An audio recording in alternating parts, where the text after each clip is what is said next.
Okay guys, we're gonna start our program proper. So Jude, isala mo na yung ating background music.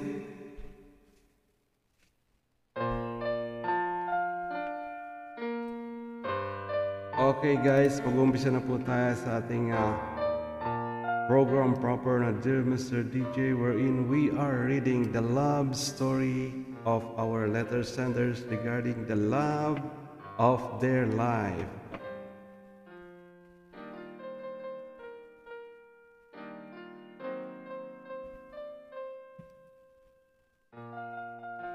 Okay guys, our story came from a certain Karachi, Indian or no, this is just an code name, yes, a code name. So tara, basahin natin yung kanyang istorya. Let's start.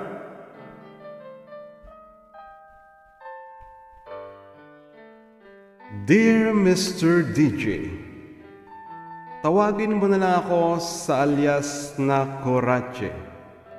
Oh, Mr. DJ, isa akong bakla, bading, Becky, badaf, at cheng, tsaka, or whatever they call it.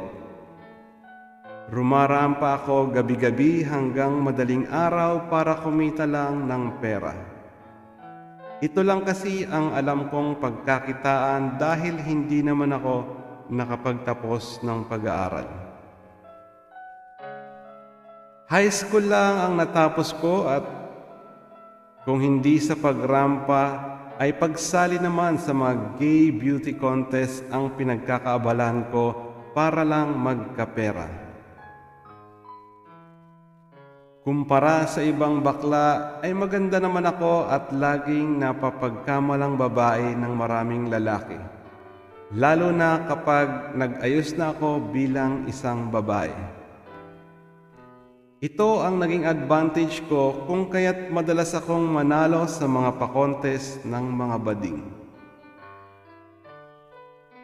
Pero mas malaki ang kinikita ko sa pagrampa gabi-gabi. Wala akong day off sa pagrampa dahil kailangan kong kumita ng pera dahil ako din ang inaasahan ng 3 ko pang nakababatang kapatid. Ulila na kami sa magulang at ako ang tumatayong tatay at nanay ng aking mga kapatid. Hindi nila alam ang ginagawa ko sa gabi dahil ang sabi ko ay nagtatrabaho ako bilang isang call center agent. Halos lahat na ata ng lugar sa Kamaynilaan ay narampahan ko na para humada o manlalaki. Yun ang tawag naming mga bading sa trabaho naming ito. From Avenida, Blumentritt, Quiapo, Quezon Avenue, Cubao at marami pang iba. Just name the place dahil siguradong narahampahan ko na ang mga lugar na babanggitin mo sa Kamaynilaan. Kung hindi ko pa man siya narampahan ay sabihin mo lang dahil bukas na bukas din ay siguradong nandoon na ako. Ito lang ang alam kong paraan para kumita ako ng pera at para suportahan ang aking mga kapatid sa pang-araw-araw naming pangangailangan, pati na ang kanilang pag-aaral. Madali kasi ang pera dito. Wala nang cheche boreche at ang pera ay hawak mo na agad. Hindi ko ikinakahiyang ganito ang trabaho ko dahil sa ganito kami nabubuhay. Hindi ko rin iniisip ang sasabihin ng ibang tao dahil hindi naman nila kami pakakainin kung kami ay magutom. Kung sino-sinong lalaki ang nakakasama ko gabi-gabi sa iba't ibang lugar at syempre mas malaki ang kita kapag siya ay may sasakyan at foreigner. Dahil sa kotse pa lang ay katalo na. Hindi ko alintana ang magkaroon ng sakit lalo na ang napapabalitang AIDS dahil alam ko naman na nag-iingat ako. Rampa dito, rampa doon. Wala akong pahinga, Mr. DJ. Kung si Rosana Roses ang babaeng walang pahinga ay tinawag na kuratsa, at ang lalaking counterpart naman niya ay kuratso, ako naman si kuratse, ang bading na walang pahinga. Sana huwag akong husgahan ng tao dahil sa trabaho kong ito, dahil ginagawa ko ito para lang kami ay mabuhay, may makain at makasurvive sa araw-araw. Sa pagrampa ko, nakilala ko ang British national na si Daniel. Binata pa si Daniel at halos magkasing edaran lang kami. Siya ang madalas kong customer at masaya lagi ang aking gabi kapag siya ang kasama ko. Hindi lang sa malaki siya magbigay ng pera, kundi dahil gwapo din siya.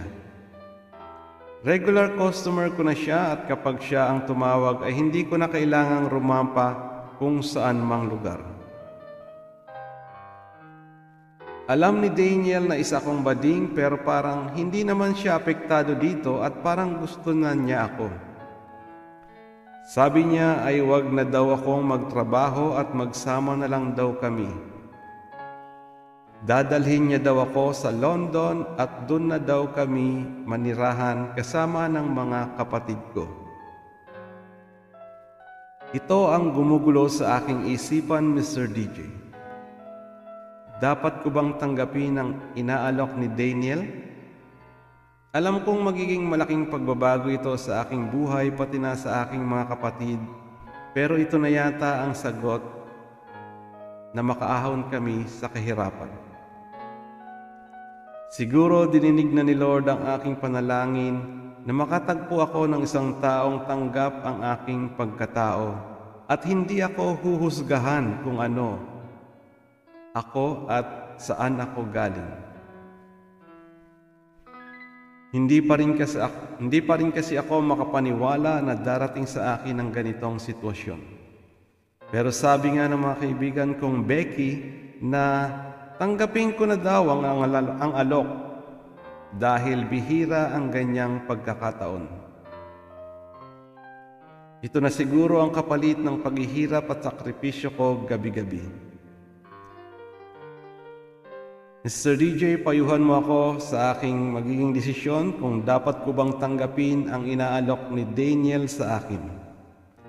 Nagdadalawang isip kasi ako na baka hindi naman talaga siya seryoso sa alok niya at isa pa ay baka iwanan niya din ako pagdating ng panahon dahil nga sa ako ay isang bading.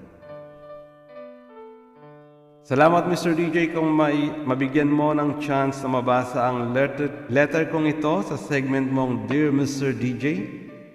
Isa ako sa mga laging nag-aabang ng mga susunod na kwento na babasahin mo dahil nakakatuwa at ang gaganda ng mga kwento ng mga letter senders. Hanggang dito na lang at more power sa segment mong ito. Rumarampa Kuratse. Yan. Ayan guys, yan po ang ating love story ngayong gabi mula kay Kuratse. Wow, sobrang kakaibang gawa-gawang code name, yes. So tara, bigyan natin ng kaunting payo si Kuratse sa kanyang sitwasyon sa ngayon. Medyo nalilito-lito siya. So good evening sa aking mga followers, sa ating mga viewers, at sa lahat ng ating mga subscribers. At sa iyo, Kuratse, maraming salamat sa pagpapadala mo ng letter dito sa aking segment na Dear Mr. DJ. Una sa lahat ay humahanga ako sa iyo dahil sa pagpapakasakit mo bilang tumatayong nanay at tatay sa iyong mga kapatid para lang kayo ay makaraos at mabuhay sa araw-araw. Sa tingin ko ay wala namang masama kung tatanggapin mo ang alok ni Daniel. Wala ka din namang masisirang pamilya dahil binata naman si Daniel. Sundin mo kung ano ang magpapasaya sa iyo at sa tingin ko ito ang kabayaran ng tadhana sa mga paghihirap mo sa iyong buhay. timbangin mo at i-assess ang iyong sarili kung handa ka na ba sa pagbabagong ito sa iyong buhay. Kausapin mo siya at kung talagang seryoso sa iyo, tapatin mo siya at buksan mo ang libro ng iyong buhay sa kanya para malaman niya na seryoso ka din sa pagtanggap mo sa alok niya. Maaring ipinakilala na sa iyo ng tadhana ang isang taong makakapagpaahon sa inyong hirap at magpapabago sa buhay para malayo ka na sa pagrampa gabi-gabi at hindi na makakuha ng kung ano pa mang sakit. Kung sakali man natanggapin mo ang alok ni Daniel, ay dapat suklian mo ito ng katapatan at pagmamahal. Dahil sa kagandahang loob na hatid niya, hindi lamang sa iyo kundi pati na rin sa iyong mga kapatid. Kung magiging maayos man ang buhay nyo bilang mag-partner, ay mahalin nyo ang isa't isa at magtulungan kayo.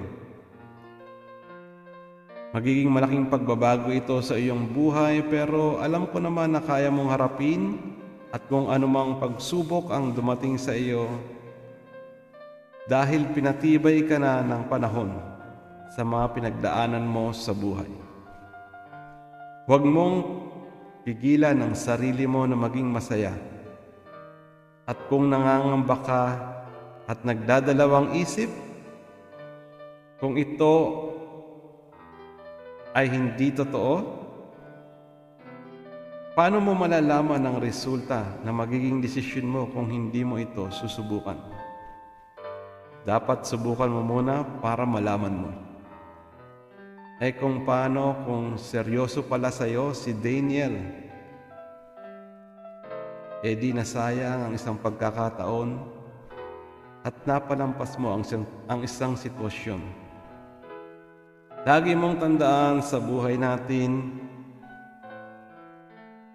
ito ay puno ng pagbabago. Kaya kung hindi mo bubuksan ang iyong isipan at susubukan ang mga bagay-bagay, ay hindi mo ito malalaman. So ayan guys, natunghayan natin ang kwento ng buhay at pag-ibig ng ating letter sender sa ating segment na Dear Mr. DJ. Sana po'y naibigan ninyo ang kwento ng buhay at pag-ibig ni Corache. Sa mga gusto pong mag-send, inaanyayaan ko kayo na mag-send ng inyong love letters, love stories sa aking programang Dear Mr. DJ. At ito po ay aking babasahin sa aking programang Dear Mr. DJ with Muscle Simpleman every Saturdays and Sundays from 9 p.m. to 10 p.m. Dubai time.